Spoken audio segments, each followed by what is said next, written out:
Donald Trump just said the quiet part out loud. I'm going to play this for you and then ask you to make a quick phone call. Because I've been the best president in the history of Israel. The best president in the history of Israel. Yeah. If you want a president who's more focused on helping Americans at home than helping the Israeli army buy more bombs, I'm going to ask you to make a quick phone call. Because the House is actually considering an amendment by Thomas Massie. It's called the Massie Amendment. This is different than the amendment in the NDAA. I know it's confusing. It's in another appropriations bill called the NSRP. This amendment would basically take away $3.3 billion in military funding from the Israeli government. Basically, cut that appropriation. Cut that appropriation. So please call your Democratic Congress member, call your Republican Congress member too, and say we don't want to keep sending money to Israel when we are literally starving at home. We don't want to send money that is going to be used to kill more children when we can't afford nutritional assistance or our rent or our utility bills.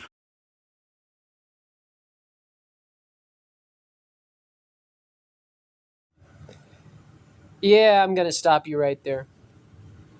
I'm going to say full of forthwith. Your solution relies on the fact that our government is in any way equitable to make decisions based on what the people want. It is not. Our government will not make decisions based on what the people want. They just won't. They will not do it. Our government's not going to do that. I have lost all faith in both parties' ability to listen to its constituencies.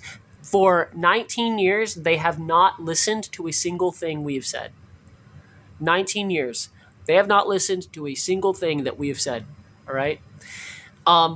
There is no way that you are going to vote in a solution with a government who doesn't give a fuck about your vote.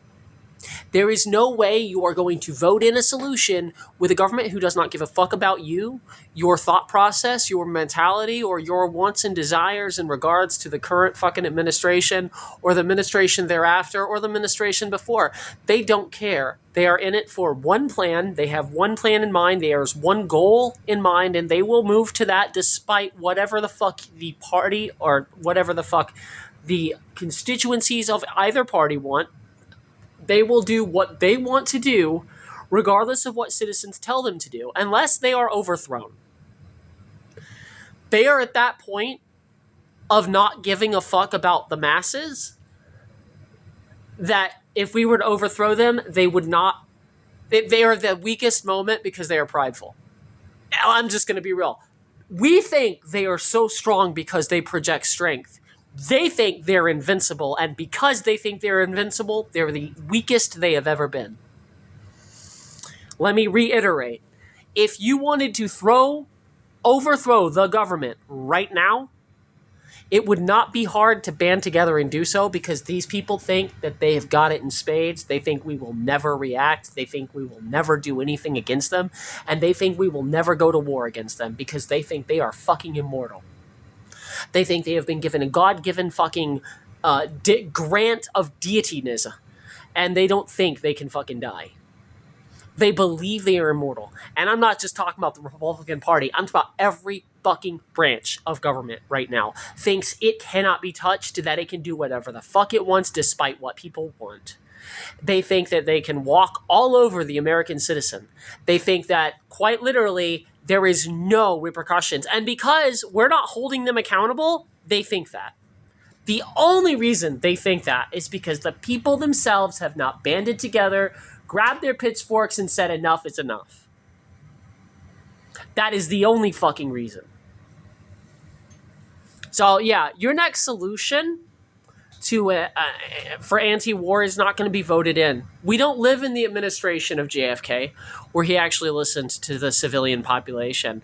We do not live in any era where protesting has worked. We are living in an era where it's slowly being removed as a right.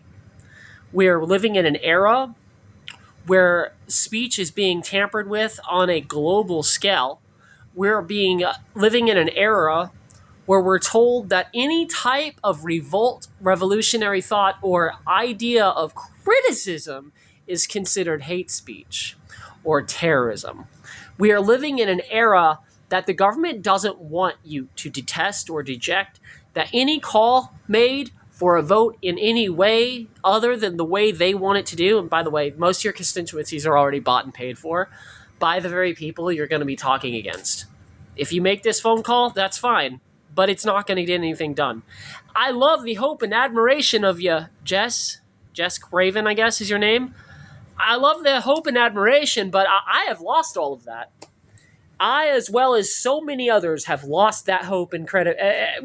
There is no credibility with our existing government. And that is the main problem. That is the structural root of all problems in our government, is there is no credibility with them. None.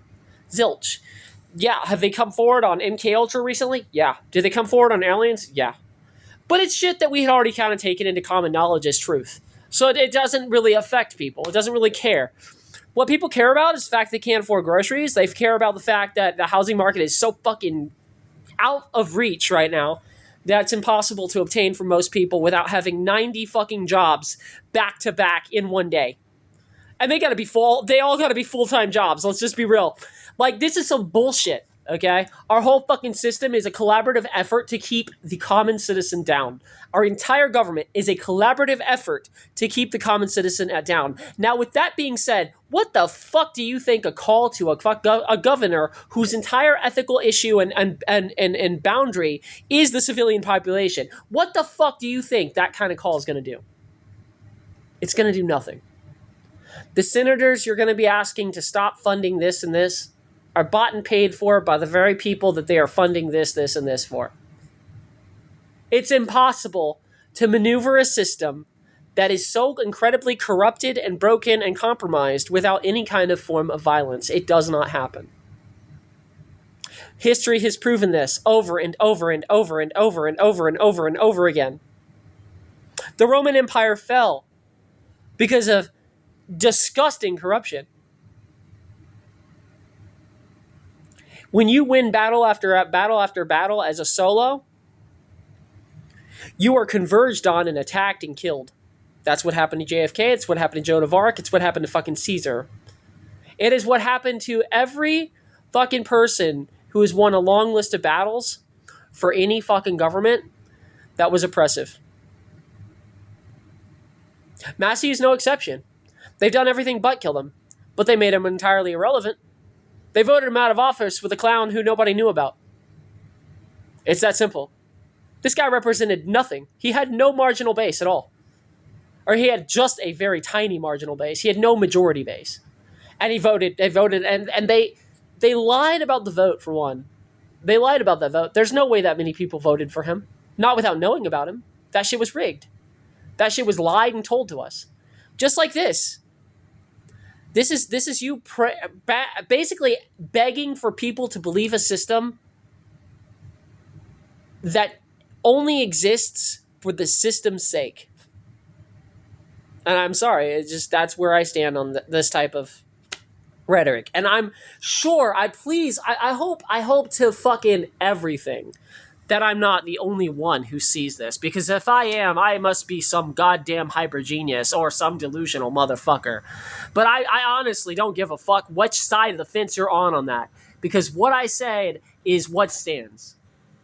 The people who are in power do not believe they should ever be accountable to the common citizen. And because of that, they're not going to be. They believe they are untouchable. They believe we will do nothing against them. And that is why they continue to get away with every fucking thing they continue to get away with. That's my take. Have a nice one. Peace. Happy 4th, by the way.